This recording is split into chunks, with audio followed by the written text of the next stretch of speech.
All right, Dave, so here's the truck that I quoted for you. It's a 2018 Silverado in the color of silver ice in the Z71 edition. Before we start going through the overview, I want to swing over to the Moroni sticker, or the window sticker, and basically show you this right here. Feel free to go ahead and pause the video and read through everything here, so should you wish. Obviously, it shows right here that the MSRP is at $49,370, and it's a list of all the options on here as well. So feel free to go ahead and review that. So we'll swing over to the front of the vehicle and start going over some of the options here. These new Silverados, this body style came out in 2014. However, in 2016, they changed the front end. The main difference between the previous front end is actually they changed the headlamps. There's actually going to be LED headlamps on these vehicles as compared to the old style of headlamps. The Z71 edition is going to come with a painted to match front and rear bumper. Obviously, this one is going to be in the color of silver ice. There is going to be some unique badging on the truck itself, on the front grille, as well as back here on the rear, where it says Z71 as compared to 4x4. And you can see back here too that the rear bumper is painted to match as well.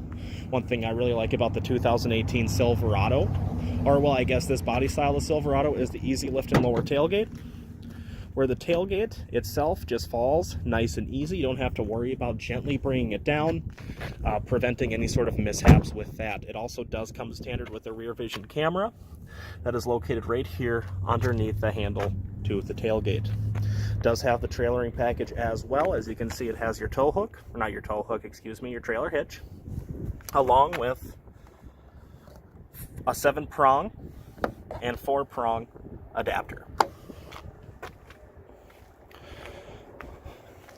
Swing over here. It does have 18-inch alloy aluminum wheels with the more aggressive tire tread. I'm going to do a quick walk around of the vehicle for you so you can see it at all angles.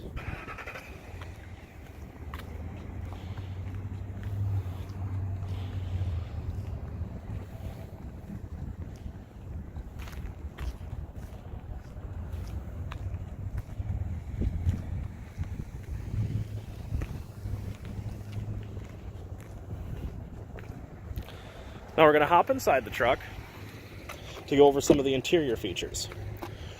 We'll start over on the door panel, which is all pretty easy to understand here.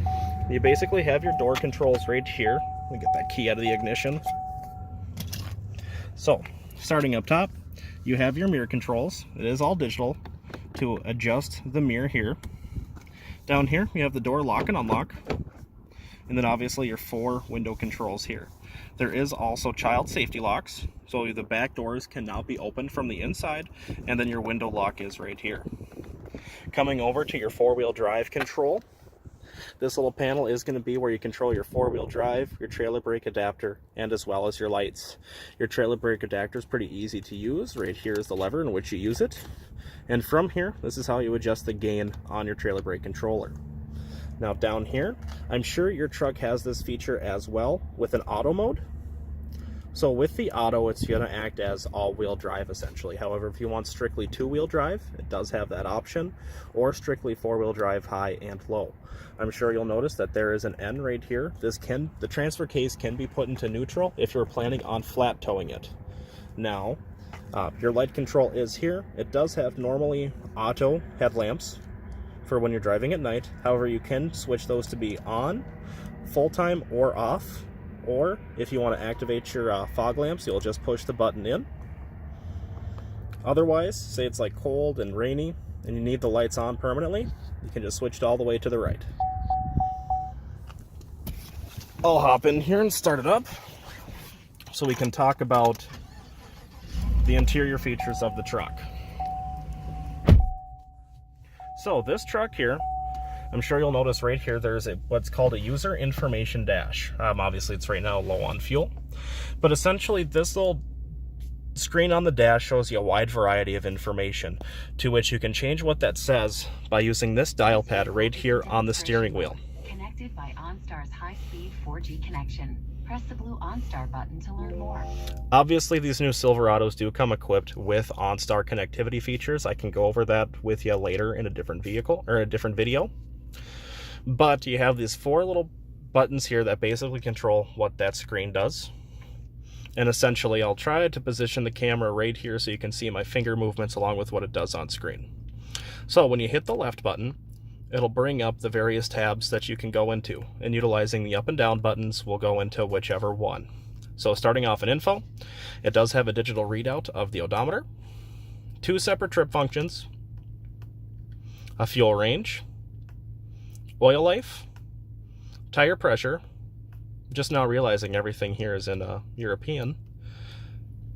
It does also have instantaneous fuel economy, a timer, engine hours, transmission fluid temperature, your trailer brake controller gain, which over here, obviously that'll be where it adjusts, as you can see there.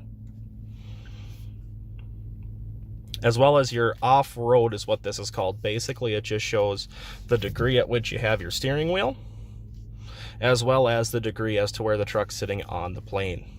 And then a blank screen if you find all that annoying. From here, you can go into your audio. Basically, it'll show what you're listening to. Otherwise, you can actually seek through your radio stations right here. When you have your phone integrated, you can actually have this screen show you all of your contacts. And there's some other options in here too, where you can change some things. First thing I am going to do is change this back from metric to US. So that's pretty easy. You can also edit your info pages up here to turn things off that you don't want to see. So I'll just go ahead and, just for reference, turn off that timer, and we'll say fuel range. Does have Bluetooth connectivity features. This one here is to activate your voice commands. Essentially, when you hit that button, a prompt is going to come across the car's stereo and will say, please make a command. From there, you can actually access your call list, change radio stations, do a search, some pretty nifty stuff. And then here, this button is simply to turn that off or to hang up on a call. Over here is how you set your cruise control, fairly easy. Essentially, to turn it on, you just want to push this button here, to which you'll see on the dash, it will light up here that it's on, and it will be non-existent if it's off. When it's on, all you need to do is hit this down button to set. From there, you can readjust. If you want to go slower, hit the minus. If you want to go faster, hit the plus. If you need to cancel out of your speed, you just hit this button right there. And then you can hit the reset button to go back to your predefined, where you had it locked in at for your cruise control. Vehicle does have heated seats. You can adjust it so that way it's just your back, or it's your back and the seat area, depending on where you want it. A lot of my customers that do have back aches, myself included, like to just have the back option because it's more soothing. When you come up here to the touchscreen radio, this has a wide variety of features to it as well. When you hit the home button, it'll bring it right to the home page where you can access your radio, your phone. There is also a feature called projection, which I can get into a little bit later. You can get OnStar, or navigation through OnStar, and some other settings. The main things to go over here is going to be the audio and the phone. So starting here, essentially, from this screen, you can obviously adjust what you're listening to by just hitting your seek buttons, or you can directly tune into a station of your choosing. I'm just going to go ahead and throw it on 94.1 right here. You can see it'll load up right there. You'll hit the back button, and it'll bring you right there to listen to whatever you want to listen to. Say you want to go to your Sirius XM channel, it'll load up right there. Or if you like to listen to AM radio, you can just cycle through those. And that's basically how you cycle through those. If you have your phone connected via Bluetooth and you want to listen to, say, like music off of there, or an audiobook or a podcast, you can hit the media button. Obviously, since there's no phone connected, it's not going to show anything right there. But that's fairly easy to connect, and then you can change what you're listening to from there. There is also this nifty feature where you can browse through all available radio stations that are available to the vehicle. And there's a menu button here that'll bring you through some settings, like tone settings. You can change how your music sounds. Auto volume right now is off, but basically what auto volume does, as you speed up or slow down, your volume will adjust accordingly to your specifications. Obviously, when you go faster, there's going to be more road noise. So having that auto volume automatically kick up the volume as you start getting faster is appealing to some people. I myself do not use it. There's also categories. Basically, you know, it'll show what radio stations are with like specific categories. So say you're just a talk show kind of guy, it'll have all those options there, along with country or rock and roll, pop, classical. You get the idea.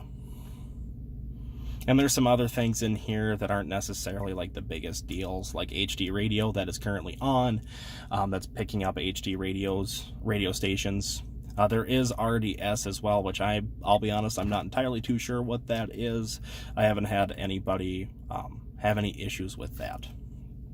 From here to your phone, it's really easy to pair a device. All you need to do is hit the pair device option. From there, you'll do a search on your phone. I can go through that and explain that a little bit better later on as well, if I have a different phone to use to show you how that works. Down here is your climate controls. From here, you can adjust what is being set. So it's actually a nice day. I'm going to set that down to get some air conditioning in here. It's a little warm. I'm sure you'll notice that it has dual climate control. Over here it's on low, and over here it's on high. Basically, your front passenger has the availability to have a different temperature setting than you. All you need to do to change that is to hit the sync button, and it'll automatically go to what your settings are. If your passenger wants to have a different setting, all you need to do is adjust it from there. Otherwise, just hit the sync button, and now both adjust. I don't know if your truck has that or not, or how familiar you are with that, but I figured I'd give you a quick rundown on there because that's definitely where I get the most questions.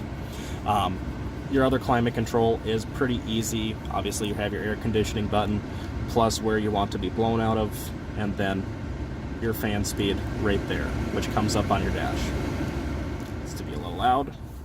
Then last but not least, down here, you do have your traction control to come off, the switch for your LED box lamps, or if you're trailering, you do have your downhill descent control right here. There is also a nice little pocket in here for general storage.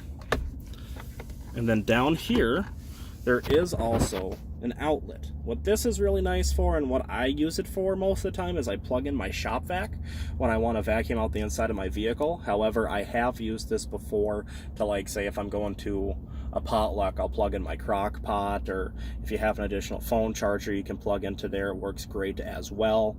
Basically anything that you want to utilize a wall outlet for, it works with that. Coming over here to the center console, you do have 3 cup holders, but also when you flip it up in here, there is a couple of different USBs for charging purposes, as well as another one of these outlets for adapters in case you need additional chargers or whatever have yous for that. When you come over here, there's 2 separate storage compartments. One's a little bit smaller than the other, but I would say, at least for me and my girlfriend, she keeps her sunglasses and other odds and ends in this. And then in this one, I keep all, the user information and that stuff as well. But a nice big storage space there. I'm gonna hop out of the vehicle and swing around to the back to show you how the back seat flips. Whoops. Unlock the door there. One thing that's really nice about this body style, the Silverado, is if you need to get into the back seat but you need some more room back here, these seats flip up super nice and easy. There's no latch, you just lift. And then you get a ton of more space. I've had a lot of people that leave the seats folded up, will put like a tarp down or a blanket, and their dog will just come and ride in the back, so they have all that area, which is really nice. Otherwise, if you ever need to change your tire changing supplies are right here underneath the seat as well. For your rear passengers, there is obviously cup holders in this fold down as well. This specific truck too is not E85, but it is capless fuel fill. So essentially there's a little diagram right there. All you need to do is stick your nozzle in there to fill up with fuel. There's no cap necessary. But Dave, that's pretty much it. Let me know if there's any other questions or concerns I can answer for you right away with the making of this video. I'm going to upload this right away and send it over to you. Thanks again for the opportunity in your business, and I look forward to hearing back from you. Bye-bye.